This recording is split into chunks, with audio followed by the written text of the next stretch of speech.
मुझे आईफोन चाहिए, रात को खाने के दौरान मुजम्मिल बोला। इसके वालिदैन दादा जान और उसके तीनों छोटे बहन भाई भी मौजूद थे। बेटा, आपको पिछले साल ही नया मोबाइल फ़ोन दिलाया था, अब ये नई फरमाइश कैसी? पप्पा नागवारी से बोले। मेरे तमाम दोस्तों के पास आईफोन है, वो रोज़ाना गाड़ियों में स्कूल आते हैं। एक में ही गरीब हूँ, मुजम्मिल ने बदतमीजी से कहते हुए ज़मीन पर पीर पटखा और खाने से अलिफाटे गया। अब देख रहे हैं कि मुजम्मिल कितना बदतमीज हो गया है। मुजम्मिल के वालिद दादा जान से कहने लगे, कोई बात नहीं, बच्चा है, आहिस्ता आहिस्ता समझ बूझ आ ही जाएगी। दादा अबू ने आराम से कहा था और सब खाना खाने लगे। मुजम्मिल एक खूबसूरत से घर में रहता था। मुजम्मिल 8वीं जमात का तालिब इल्म था। अच्छी तालीम दिलाने के लिए इसके वालिद को 2 मुलाजमतें करनी पड़ती थी, मगर मुजम्मिल को एहसास भी न था। हर रोज़ नित नई फरमाइशें करके वालिदैन के कान खाता था। स्कूल में जब खाने का वक्फा हुआ तो मुजम्मिल के दोस्त तंग करने लगे, देखो तो सही, अभी तक ये आईफोन नहीं ले सका। साथियों के मुसलसल छिड़ने पर वो मुंह बिसोरता हुआ वहां से अलिफाटे, जिस पर सऊद ने इसका हाथ थामा था। फिर सऊद ने मुजम्मिल के कान में कुछ कहा, जिस पर उसकी आंखें चमक अलिफाट है और कहने लगा, मैं समझ गया। मुजम्मिल ने अपने जमाशुदा पैसे जेब में रखे और अपनी उम्मी से रिजवान के साथ खेलने का कहकर बाहर निकल आया। अब अपने इलाके की सड़क पर चलते चलते वो बाहर बड़ी सड़क तक आ गया था। ये सारा इलाका इसका देखा भाला था। उसने सोचा, ऐसा करता हूँ कि किसी बस में बैठ जाता हूँ, जब आखिरी स्टॉप आएगा तो वहां आतर जाऊंगा। जब मैं उन्हें नहीं मिलूंगा तो सब परेशान हो जाएंगे और अबू को मेरी फरमाइश पूरी करनी पड़ेगी। ये सोचकर वो मुस्कुराया और गौर व फिक्र किए बगैर एक बस में सवार होकर आखिरी स्टॉप तक पहुंच गया। ये मुजम्मिल अभी तक नहीं आया? दादा जान ने बहू से पूछा। आता ही होगा, वो खेलने गया था। फिर मुजम्मिल की उम्मी ने छोटे बेटे से कहा, पड़ोस में पूछ कर आओ, वो रिजवान के साथ क्रिकेट खेलने गया था। आज तो मुजम्मिल से मेरी मुलाकात ही नहीं हुई, रिजवान ने मोहसिन को जवाब दिया।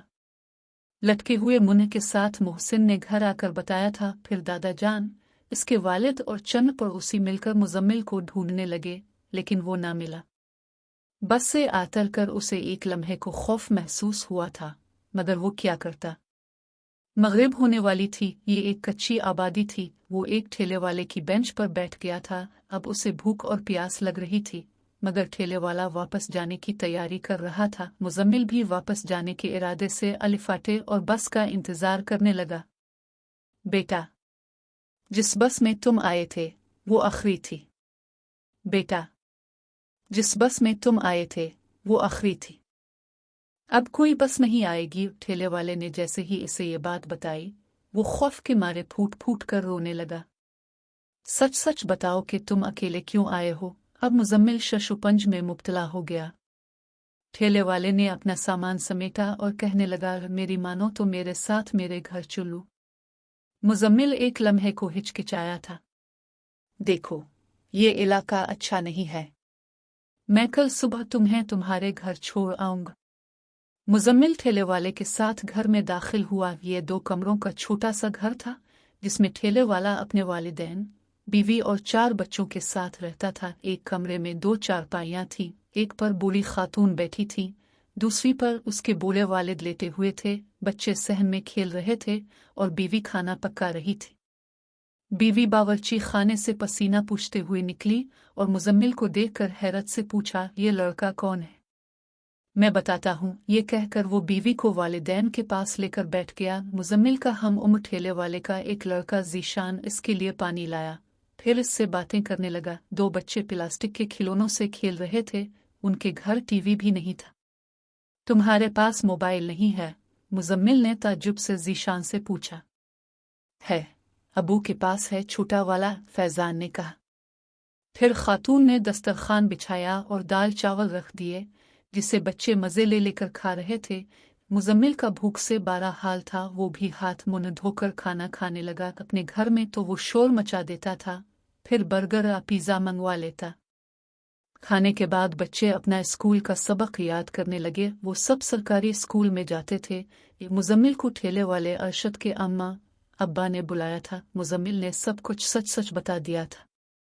क्या तुम्हें अपने घर का मोबाइल नंबर याद है?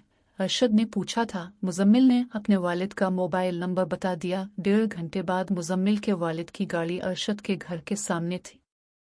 मुजम्मिल खुशी से लिपट कर रोने लगा। मुजम्मिल के वालिद ने अरशद का शुक्र अदा किया और नकद रकम देने की कोशिश की, जो कि इसने नहीं ली। सब घर वाले मुजम्मिल को सही सलामत देखकर खुश हुए और अल्लाह का शुक्र अदा किया। दूसरे दिन इसके वालिद इसे मोबाइल मार्केट ले आए। मुजम्मिल फौरन समझ गया।